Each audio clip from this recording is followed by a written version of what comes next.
Hello everyone, welcome back to part 8 of creating a Rolex Sky Dweller instead of my 2018. So today we're going to be creating this outer rim right here. And I've tried many methods and this is the best version of how to do it. So let's create a pipe, go into our top view, and I'm going to scale it out to about like there, and we can fix that later too. And in the thickness I want to make it 0.15, yeah. And that should be it. And then go into the side view, select all of the top vertices, and then bring them down and have them ever so slightly above the inner ring we created a few episodes ago. So then we're going to do the same with this bottom ring. Bring it up to about like there or something. And then we're going to want to double click on those edges right there, press W, and then bring this down. And then drag select one of those pieces and do Control Shift I and hit delete. That inversed our selection and then we deleted them. So now we only have this piece left, and the pivot should still be in the, if you press D you can see the pivot in the middle of the Maya universe. That way you can rotate these guys all the way around. And what we're going to want to do is click here and do Control right click edge ring utilities, edge ring and split, and then press on the sides and press G to repeat our command. So it looks like that, and then we're going to want to take these edges right here and just pull them up to something like that. That looks pretty good. Let me see that. Yep, that's what I want. I'm going to click on that as well and do Mesh Display Harden Edge so I can see our edges a bit better. And with that selected, I'm going to do Control D and then move this to figure out how far away the next piece would be. And you want to take your rotate Y value and just copy that. And then I'm just going to delete this piece. Select the first one and go to Edit, Duplicate Special. And then I'm just going to reset mine. You want this to be an instance. That way if you change one part of this, it'll change the rest of all of them. And the number of copies I think was 19. We can always change that easily though. And in the rotate Y value right here, you want to paste in that value and then just do apply. And I believe that was 19, yes, so I did have that right number. And just hit close. So as you can see right now, we've basically created that shape. And sorry, I thought I heard someone calling my name. And so that you can add more subdivisions if you want to get even more of those, but I think this looks pretty good. So I want to select all those pieces by going to here, and then just also when you do this stuff like this, it'll make a ton of groups. You can just like delete those groups if you want to have a cleaner outliner, but we will go over fixing this in another episode. So with all of these pieces selected, I want to combine them by clicking that or going to Mesh Combine. And then I want to select all of the vertices here, and if I hit merge, you'll see the poly count goes down significantly. Yep, okay.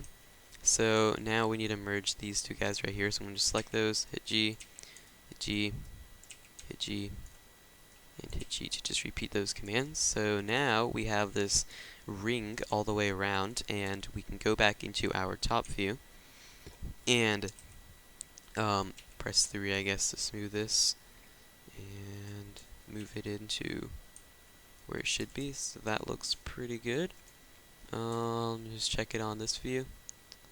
I could probably actually move it down or scale it down, and then have the pivot in the middle. Actually, no. I want to select everything and then move it holding down X to the middle. Then bring it back up and hit, make sure my wireframe shaded is on so that I can see the edges. I'm going to select this too and just hit H to hide that so that I can see this better. I'm going to press 3 to preview what my smooth would look like and try and get this to match as well as possible. Something like that. So then if I press 1, that goes around it perfectly. So now what we can do is unhide our image plane. Press H. Oh wait, in the wrong view. Up here. Just press H. That way I can see it again. And we can begin attempting to smooth this. So I'm going to put an edge loop at the very edge here. And same with over here. And let's see how this looks. Press 3 to preview the smooth. And we're going to need to add another one down here. And let's see, press 4 to see this. Another one inside here, of course. Press 5, and let's see what we have now. Okay, it's still not completely keeping that shape, so I think we're going to need to select this edge right here and do Control right click edging utilities, edging and split, and that'll add a ring all the way around. Press 3, and let's see what is going on that's not keeping these. And sorry about that, another person walked into my room. So I believe we would have to add an edge loop to all of those, but to save some time, I'm going to select them like that on the, let's see here, trying to figure out what is going on. Actually, you might just need to take this top, so I'm going to do a test bevel just to see something. And press 3 to smooth this. And yeah, okay. So what we're going to do is double click on all of the pieces that are sticking out, so it's a little time consuming.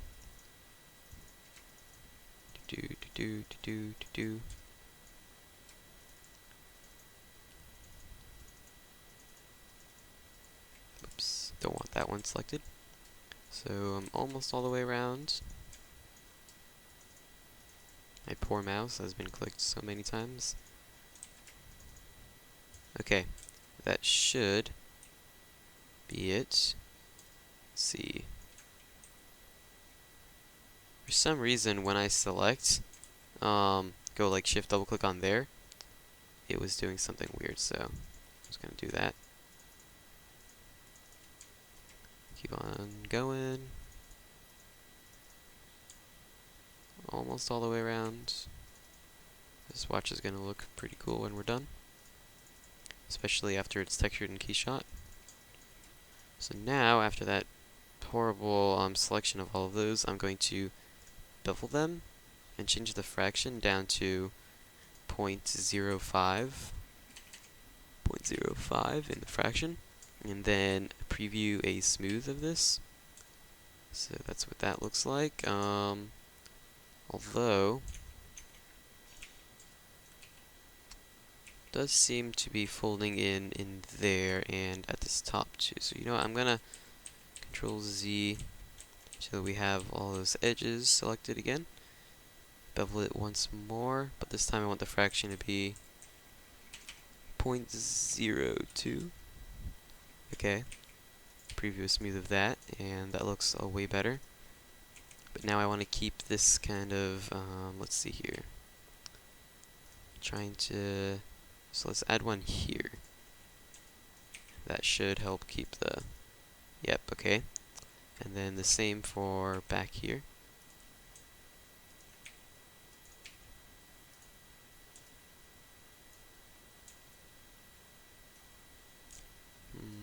Okay.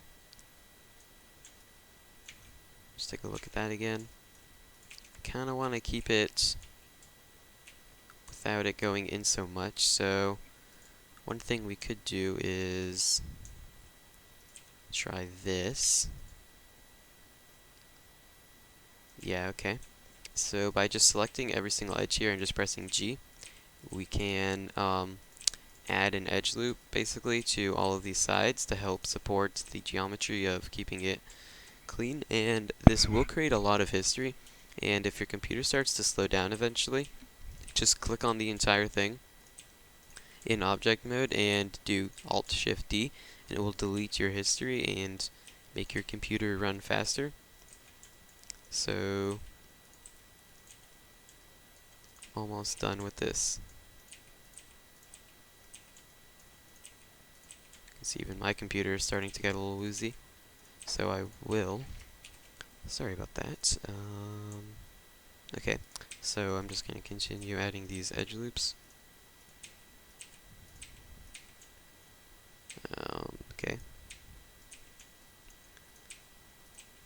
so close.